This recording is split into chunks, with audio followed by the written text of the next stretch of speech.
ketika banyak orang mencela Jokowi, orang bilang dia presiden kerempeng, kalau Fadlizon bilang dia presiden pelangap longo, tapi mau setuju tidak setuju, ya nggak langsung ya, tapi arahnya ke sana kan, ya nggak apa-apa kan, kita tahu arahnya, tidak masalah.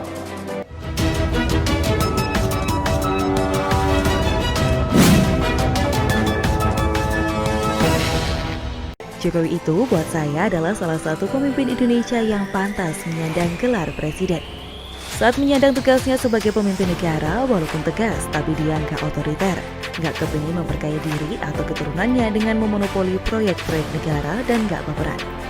Intinya, perilakunya adalah antitesis dari kelakuan buruk beberapa presiden sebelumnya yang kelewat otoriter, korup, ataupun baper.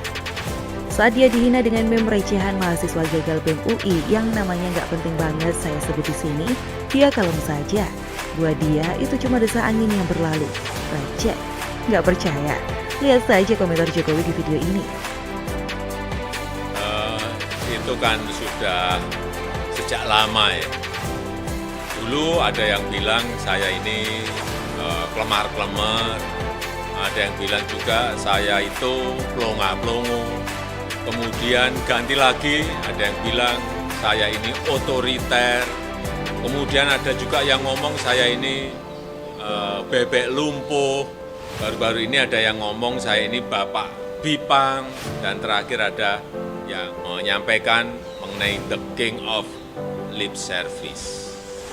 Ya saya kira ini bentuk ekspresi mahasiswa. Dan ini negara demokrasi, jadi kritik itu ya boleh-boleh saja. Jangan lupa untuk subscribe dan nyalakan lonceng notifikasinya.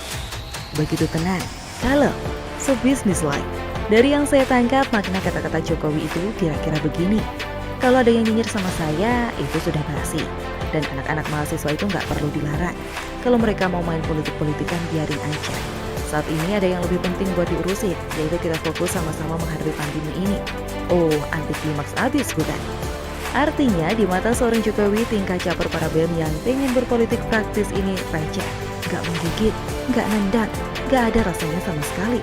Karena yang penting buat dia itu sekarang adalah fokus sama penanganan pandemi ini. Para BEM yang sok caper itu sekarang mungkin lagi gondok. Udah susah-susah, taunya Jokowinya nggak terlalu menghiraukan. Tadinya ngolok-ngolok Jokowi lip service, sekarang dikasih lip service beneran sama Jokowi.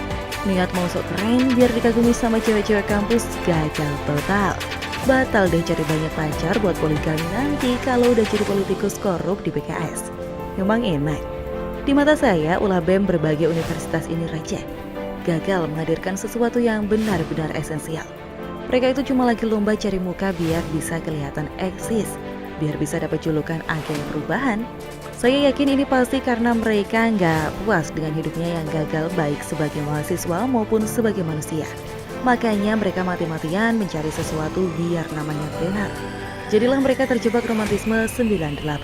Kepingin kayak generasi 98, biar namanya dikenang nantinya. Biar hidupnya nggak gagal-gagal amat karena terus-terusan jadi pecundang.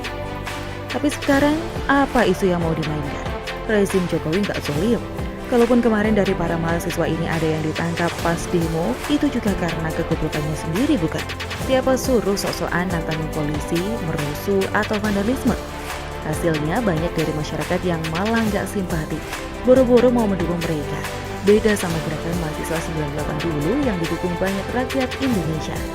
Udah gitu, mekanisme check and balance antar tiga lembaga kekuasaan eksekutif, legislatif, dan yudikatif juga udah jalan. Jadi nggak ada yang bisa bilang kalau mekanisme hukum negara macet-macam di zaman Orde dulu. Jadinya para mahasiswa gagal ini mati gaya, mau sok berjuang nggak ada bahan. Dan akhirnya jadi kayak orang kurang cerdas, sok-sok mau jadi bang jago, tapi ngaco. Iyalah ngaco, konteks zaman yang sudah berubah saja mereka nggak ngerti. Boro-boro ngerti apa yang mau diperjuangin. Kepingin kayak mahasiswa 98 dulu, tapi nggak paham kalau zamannya udah beda banget. Nggak ngerti kalau perjuangan dulu itu beda sama sekarang. Akibatnya, kenalah mereka dibego-begoin, dimanfaatin berbagai pihak sakit hati. Macam para menteri pecatan KPK, SJW pengkhianat bangsa, kadrun HTI dan FPI, dan partai oportunis macam PKS dan Demokrat yang saat ini ngumpul di oposisi. Lalu masuklah mereka dalam perangkap habis dikompor-komporin untuk berpolitik praktis dan ditunggangin buat membawakan isu laknatnya para pembenci pemerintahan ini. Istilahnya dimajuin di depan ngebawain isu ini. Lantas kalau masyarakat mencaci mahasiswa-mahasiswa inilah yang kena sialnya duluan. Terus para pembenci yang ini nongol belakangan kayak pahlawan kesiangan, sosok bijak menetralisir suasana. Basi. Sekalinya para bejatan ini disikat, maka dendamlah para oposan pembenci pemerintah ini. Makanya mahasiswa-mahasiswa ini didorong buat ngebacot soal KPK. Terus soal pembubaran FPI sama juga ceritanya, yaitu karena FPI yang adalah sekutu seperkhilafahan HTI dan PKS ini dijungkalkan sama Jokowi.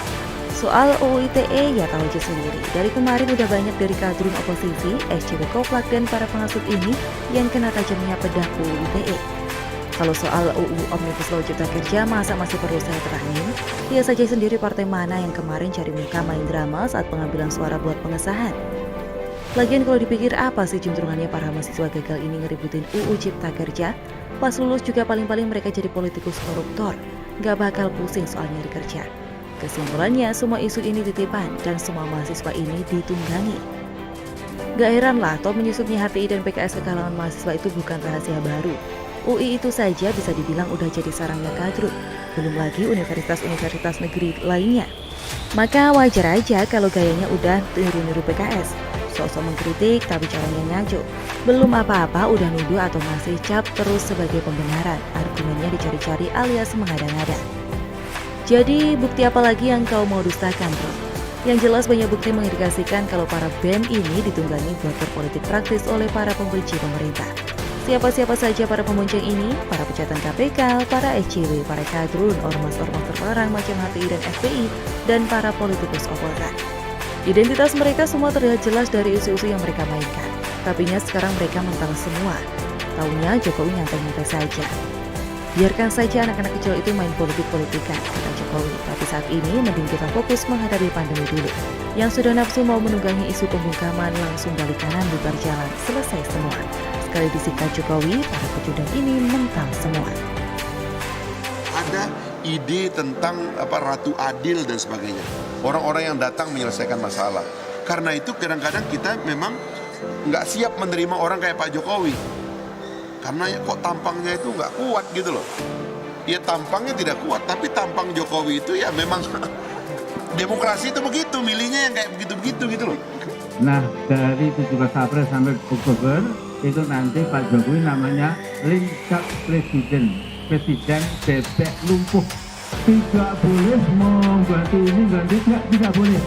Hanya rutin boleh, ya. Nggak boleh lantas membuat yang macam-macam karena dia sudah lumpuh, sudah pasti kalah. Ya.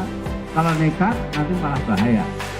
Kadang-kadang kita mereproduksi pasal-pasal otoriter dalam undang-undang.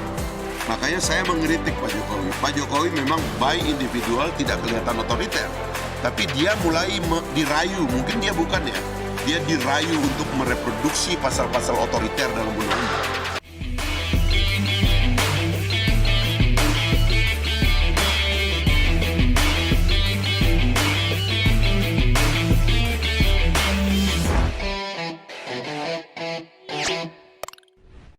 Jangan lupa untuk subscribe dan nyalakan lonceng notifikasinya.